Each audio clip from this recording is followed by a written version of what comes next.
All right. Well, hello, Rebecca. Hello, Pete Bowers. Well, what are we here to do today? We're here to tell you about the Nueva SWI Summer Institute coming this summer, which is our 11th annual one, eh? It is indeed.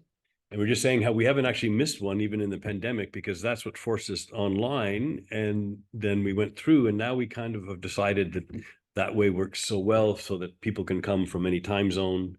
The IT staff at Nueva is outrageous, and they make the films of each session available each day so people can attend from any space. And those videos are made available for 3 weeks, like all the way during the course, but up to Yeah, at least 3 weeks, maybe it's 30 also days for yeah, people to review large. afterwards and Yeah. prepare for the next school year. Yeah, and we do like that system for people being able to attend from anywhere. So if you're in London and you can't stay up past midnight, in the next day you'll be able to see what you missed and continue. But also people who are there live, in real time, they find the videos super helpful for revisiting exact concepts that we addressed and all that. Yeah. So this is we'll talk a little bit about it. The structured word inquiry is something that many people don't know about. It's been in the research since 2010, but the main idea of it is that we're trying to teach kids how the writing system works in such a way that they can understand and build their understanding of reading and spelling effectively. And one of the central things that we do in SWI that distinguishes it is working with these matrices and word sums and grapheme phoneme diagrams in this way. And the thing about that is everybody can see this word is the word act, but it turns out that's a base of a whole pile of words that share that spelling and something about the meaning. And so when I've made this lesson and done it with kids from grade 1 to grade 8 or something like that, and the point is to highlight that we could talk about, oh, do you like acting? Have you ever acted in a play? And people might say, oh, I like action movies, and Bruce Willis is my favorite actor. And what you might notice is that the ACT is in all those words, but sometimes that T is representing the T phoneme, but actually in action it's writing sh. And then we can use graphic phoneme diagrams to explain that. Now that's a very brief introduction to this, and we get all, of course, into the etymology that we would be able to show that all of these words come from the same root. But there's lots of places you can go online to see more about this. I'm going to make this lesson available. I've worked with kids on this. Actually, this is sessions from there. And then, like in our workshop or our course, there's a bunch of information on related research.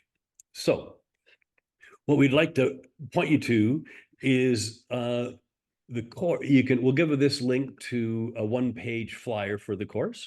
So you can see the dates, and there's 3 different kinds of courses: introductory, advanced, and the full one. We'll talk about that in a bit. And here's the schedule of that. Maybe you can chat a little bit with that, Rebecca. Sure, I'd love to.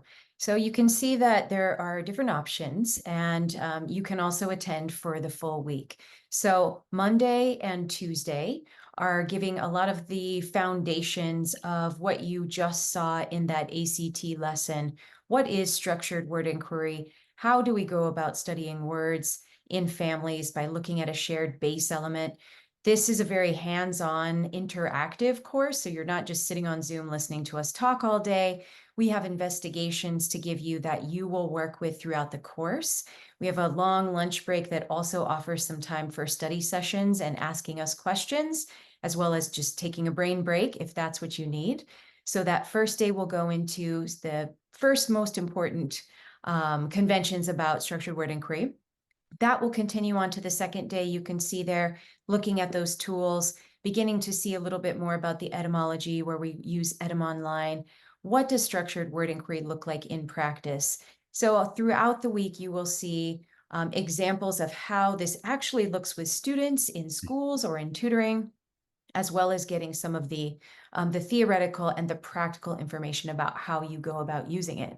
On Wednesday, we have our introductory people, and as well, we invite our simply advanced people to come and join together, where we will really be putting a lot of that intro work into action, into some investigations.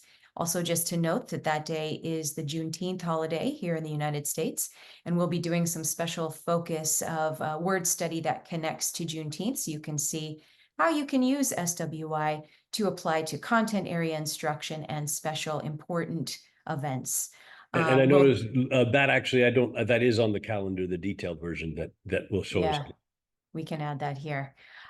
You'll notice that we'll have some special guests we'll talk about in just a second.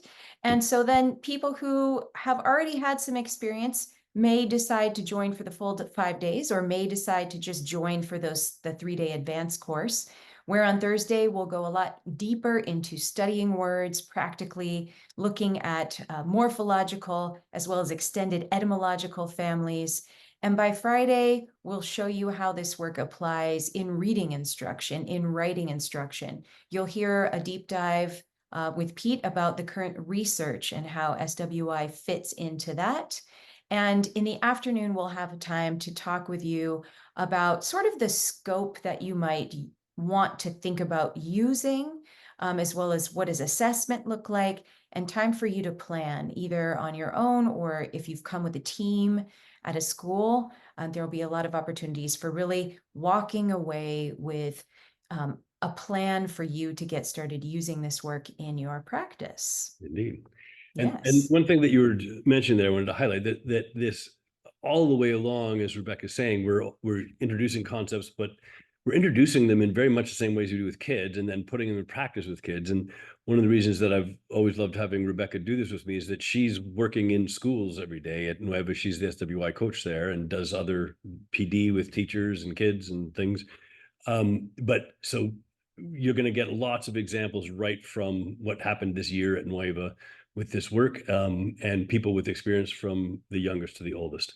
So one thing about that, when you hit this, there's a couple, you can go here to register, but we've also made this more detailed description because it's a big commitment. We understand.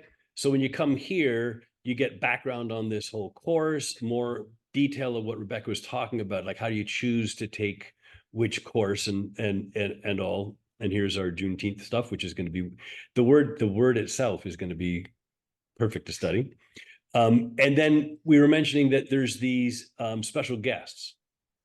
And so we're very psyched to have Carolee Fucigna. Did I say that right? Fucigna, yes. Fucigna, I never know.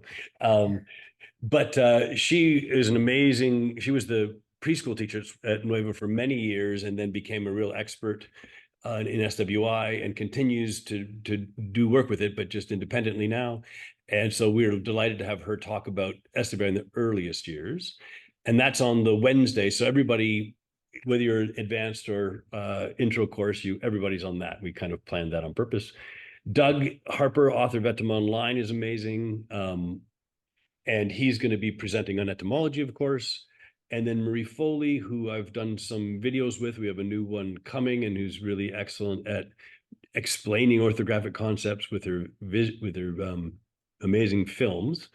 Is going to speak specifically on the experience of dyslexia and SWI and her own stories.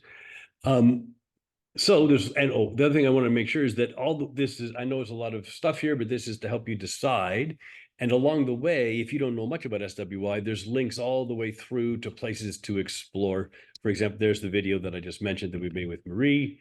And then there's some stories at the end of examples from people who've taken SWI courses, sharing, how quickly some things change. And I was mentioning to Rebecca, like I have a problem with testimonials because, of course, anybody can say anything great about anything. So I try to restrict those to stories that actually show you that they could have only learned what they explain if they had learned from the course. So hopefully those feel like they're reasonable to hear about. And anything else you want to add there, Rebecca? I don't think so. I hope this gives you a wide variety of things to explore and consider. And the Institute each year is such a wonderful deep dive into a way of thinking about language that might be a bit different for people. Mhm. And I think, we finished the school year, many of us at this time, and maybe we're tired, but it's actually very rejuvenating for all of us who speak English to learn further about our own language, things that probably we were never taught as well. So not only is Indeed. it, you know, wonderfully applicable to the work that we do, it can also be very personally rejuvenating and inspiring. And we take a lot of breaks, and really we do have a lot of fun in this online format. So we do hope that you'll consider joining us this year. Yes, there's a cool comment that I have heard frequently from teachers where they say, this felt like the first PD that was for me. Like often they feel like they're doing this work for the kids, they want to do it, but this one, there's so much that you learn that makes it a very different kind of experience, which also is important because you then know exactly the new things you're learning as your kids are learning them. So you can really get inside the mind of the learner. And I'd recommend, you'll see on that flyer that we'll link Rebecca's website and my website. Rebecca's is really user-friendly to get to great videos and ideas of teaching. So I highly recommend that. You got to dig a little around in mine. And we'll also put stuff in the comments. In fact, one thing I want to point to is I just did a talk in the UK, University of Bristol, that's now freely available, 90-minute video on theory, research, and practice. I didn't talk a lot about that, but I'm very much involved in the research. And so that'll be part of the talk. But if you want to explore that stuff, you can find that in the description. All right. All I right. think that's enough. We'll talk to you later. Thanks. Cheers.